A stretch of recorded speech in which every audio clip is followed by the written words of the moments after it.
Here we go, guys. Sipping on another can of Celsius this morning before I get ready for this episode. Again, sipping on mango, passion, fruit. Love that flavor. If you guys is interested in a can of Celsius, make sure that you hit up your favorite truck stop. It could be either one out on these trucking streets. Go in there, ask the cashier, do you have a can of Celsius? That good, clean energy drink that will help me keep my day going.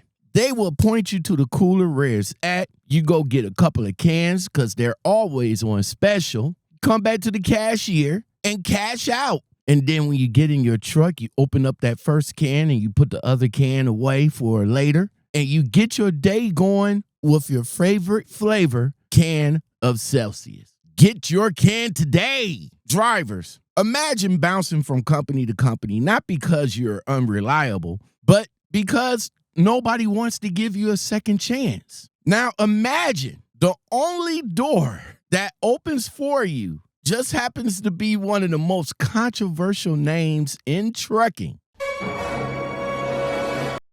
Would you walk through it or would you walk away empty-handed? Before we get started, does anyone want to get out?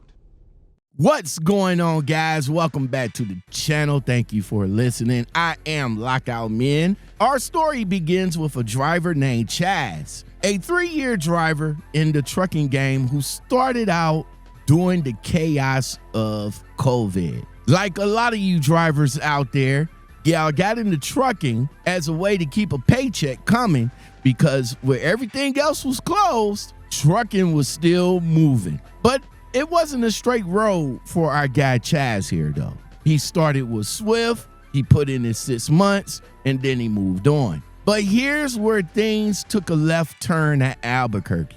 See, our guy Chaz here ended up in the SAP program. And not because he was out there popping pills or smoking, it was over cough syrup. Dipping on some scissor, dipping on some dipping on some scissor.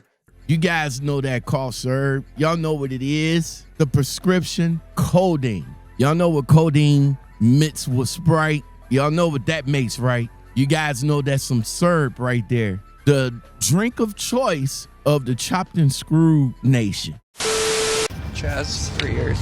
It was okay. I picked it up during COVID, in between jobs. Started with Swift in my 6 months, ditched them, went to somewhere else. But I ended up getting into the SAP program because I pre-employment drug fail test. It was for codeine cough syrup. Dipping on some scissor, dipping on some dipping on some scissor.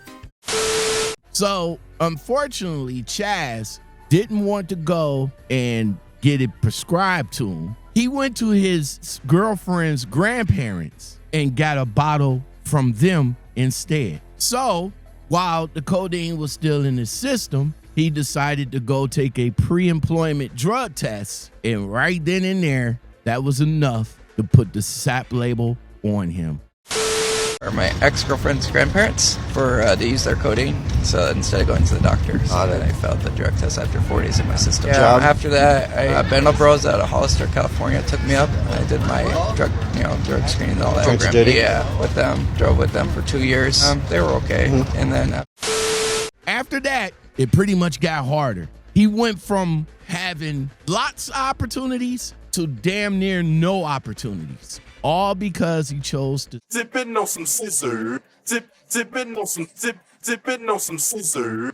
Eventually, a company named Blended Bros out of Hollister gave him a shot. He ran with them for about 2 years. He did what he needed to do, but still found himself hopping between opportunities. Now, within that 2 years with the company, he was able to do his step 6 of the SAP program and to be able to get out of the SAP program. But he's still labeled as a SAP driver, even though he completed it, all of his steps to become a driver. But now with that stipulation on him, a lot of the companies still won't accept SAP drivers, even though he completed the program. See, Chaz still find himself hopping and looking for opportunities. And eventually, controversial company, Black Ops Company out of Illinois, gave him a call, sold him a dream, and now he's with them. Not because it was his first choice, but because it was his only choice. That just kind of been in between popping. So why SuperEgo? How did you end up here? It's really my only option. Drivers, listen. See, what Chaz is going through is something that a lot of SAP drivers understand way too well. See, the program itself is supposed to be about rehabilitation and second chances. But what it turns into a career suicide. And when your record is flagged, guess who picks up the phone? Not the mega carriers, not the good paying regional jobs. It's companies like controversial company, Black Ops Company out of Illinois, who has a reputation for giving people with records, violations, or SAP flags a shot, but it does come with a cost. See, let's be real here. Chaz didn't pick SuperEgo because of the great pay, great miles, or glowing reviews, which is none. He chose it because he had no other choice. And that's what a lot of these SAP drivers are stuck with. Companies that know that they're desperate, so they offer them an illusion of ownership or freedom, but slap them with a predatory leasing purchase agreements, allegedly. They also slap them with high deductions, cheap freight, and a constant fear of their trucks being repoed at any minute. See, Chaz's story is a little bit deeper here. It's about how mistakes, especially ones tied to pre-employment tests, that can haunt your entire career. But it's also about companies like controversial company, Black Ops Company, that prey on that vulnerability. Let's not forget, Black Ops Company has been dragged through social media for scams, misrepresentations, false promises, dirty leasing tactics, and more. See, they pitch you with a dream of owning your own truck while nickel and dime you through deductions until either you walk away broke or they boot you and take the truck back.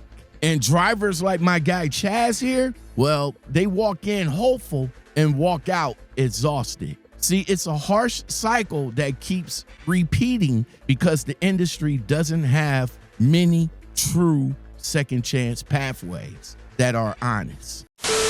So drivers, here's the question. Have you ever been in a position where a company was your only option? Especially if you've been through SAP or had strikes on your record. How did you climb out of that hole? Or are you still in it? I want to hear your story. Email me directly at lockoutmenpodcastguest@gmail.com or drop a comment below. I read them all, and if you've got a powerful story like Chaz, it might just be the next episode. Don't forget to like, comment, subscribe, and share this with someone who's in the same fight. You never know who might need to hear this. I'll see you guys in the next one.